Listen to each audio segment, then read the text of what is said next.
কন্যাক সুস্থ কৰি তুলিবলৈ বিক্ৰী কৰিলে মাটি ভেটি সহায়ৰ হাত বিচাৰি অসমবাসীক কাটৰ অনুৰোধ account number 1836010010131 IFSC UTBIOCTIH82 phone number 9365190803 Lakhimpur জিলাৰ লীলাবাৰী বালিজান গাঁৱৰ এটি পৰিয়াল দিন হাজিৰা কৰি সংসাৰ চলোৱা পৰিয়ালটোলৈ আহিছিল সুখবৰ নতুন আলহীৰ আগমনত আত্মহাৰা আসাদুল খান শইকীয়া আৰু তেওঁৰ পত্নী নিৰ্দিষ্ট দিনত তেওঁলোকৰ সংসাৰলৈ আহিছিল এটি মৰম লগা সন্তান পৰিপূৰ্ণ সংসাৰখনলৈ অজ্ঞাতে কুদৃষ্টি নিক্ষেপ কৰিছিল নিয়তিয়ে বুবা হৈ পৰিছিল পৰিয়ালটো 10 মহীয়া সন্তানটো আক্ৰান্ত হৈছিল এক জটিল ৰোগত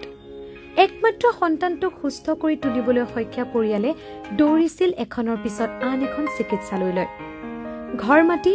গৰু ছাগলী ভঁৰালৰ ধান বিক্ৰী কৰি বিধ্বস্ত হোৱা পৰিয়ালটোৰ সন্তানৰ ওচৰত হাৰ মানিছিল আধুনিক চিকিৎসা বিজ্ঞানে অসহায় পিতৃ মাতৃয়ে দুৱাৰে দুৱাৰে হাত পাতিছিল সহায় বিচাৰি উভতিছিল অশ্ৰুসিক্ত নয়নেৰে অসহায় পিতৃ মাতৃৰ স্বাস্থ্যমন্ত্ৰী ডক্টৰ হিমন্ত বিশ্ব শৰ্মালৈ কাটৰ অনুৰোধ মোৰ সন্তানটিক সুস্থ কৰি তোলক নমস্কাৰ হিমন্ত বিশ্ব শৰ্মা ছাৰলৈ এটা অনুৰোধ জনাইছোঁ যে মোৰ ছোৱালীজনী যি দমা ধৰি বিচনাত একেৰাহে পৰি আছে তাৰ বিনিময় আপোনালোকে যদি এটা সুবিধা কৰি দিয়ে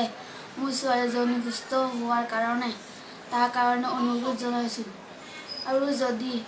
হিমন্ত বিশ্ব শৰ্মা ছাৰলৈ অনুৰোধ জনাইছোঁ মোৰ ছোৱালীজনীৰ কাৰণে এটা সুবিধা কৰি দিয়ে আৰু মোৰ ছোৱালীজনী একেৰাহে বিচনাত পৰি থাকে কোচত ল'ব নোৱাৰোঁ ভালকৈ গা পা ধুৱাব নোৱাৰোঁ তাৰ বিনিময় আপোনালোকৰ ফালে এটা সুবিধা বিচাৰিছোঁ যে মোৰ ছোৱালীজনী ভাল হোৱাৰ কাৰণে এটা সহায় কৰি দিয়ক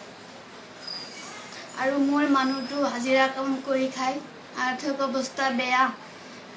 দিন আনে দিন খায় এদিন কাম কৰিলে ঘৰ চলে নকৰিলে নচলে মোৰ প্ৰথম সন্তান হয় মই ভালকৈ কোচত ল'ব নোৱাৰোঁ মোৰ মনত ইমান দুখ যদি আপোনালোকে বিচাৰে মোক অলপ সহায় কৰি দিয়ক সেইটোকে অনুৰোধ জনাইছোঁ আপোনালোকৰ ওচৰত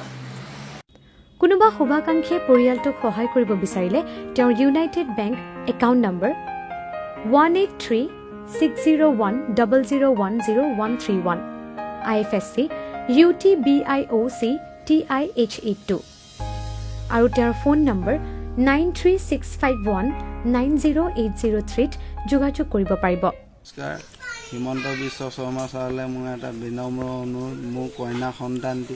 মই একমাত্ৰ সন্তান মোৰ এই সন্তানটি যেনেকৈ হওক যি উপায় হওক মোক বচাই দিওঁ আমি দুখীয়া মানুহ আমি দিন হাজিৰা কৰি খোৱা মানুহ আমাৰ আৰ্থিক অৱস্থা ইমান ভাল নহয় মোৰ কন্যা সন্তানটি মোক বচাই দিয়ক মই ডিব্ৰুগড় লৈ গৈছিলোঁ এবাৰ নহয় দুবাৰকৈ লৈ গ'লোঁ ডিব্ৰুগড়ত নোৱাৰিম বুলি ক'লে ৰেফাৰ কৰি দিলে GMCHত যিহেতু আমাৰ লকডাউন পৰি গ'ল COVID-19ৰ কাৰণে সেইটো কাৰণে আমি নিব পৰা নাই GMCHত আমাৰ যি নেকি গৰু গাই আছিলে চব বিক্ৰী কৰি এদায় আমি এতিয়া দিশহাৰা হৈ গ'লোঁ আৰু উপায়বিহীন হৈ গ'লোঁ